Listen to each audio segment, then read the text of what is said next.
Yeah, the class genius. Come on. Look, what is the class genius? Yeah, always alone and always reading a book. I don't want to get a trouble. Please give it back to me. Don't touch me. No! What are you doing to Clara? Why are you staring at her work? Don't interrupt, just mind your own business. Yeah, do you want to get involved, even? Oh, dang it! Why are you pushing me? You too! Sarah, stop it. We're not like them. Stop, Fiona! What's happening here? Go back to the proper seat. Oh, Clara, you're here. Yes, Miss Lopez. Miss Lopez, why are you so kind to her? Yeah, because she is the child of the owner of this school. What?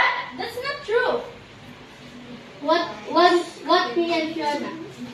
Because they are bullying Clara. Why bullying Clara? Nothing, ma'am. They didn't mean to intention to them. Say sorry to them. No. Never. Or I will kick both of you to school. Fine. Sorry, Sorry, Clara. Clara. And Sarah. That's real. Sorry, Clara and Sarah. It's okay. Stand up. Why so kind? Why so kind to him? Because if even God can forgive, we're not. How much more? How much more? How much more should we? Thank you for forgiveness.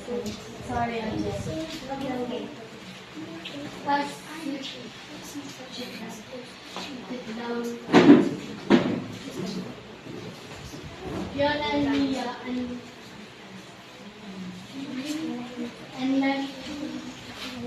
Mia and Fiona, remember, bullying is not about the one who allows it. Stand up, speak out, and allow and choose the kindness because everyone deserves respect.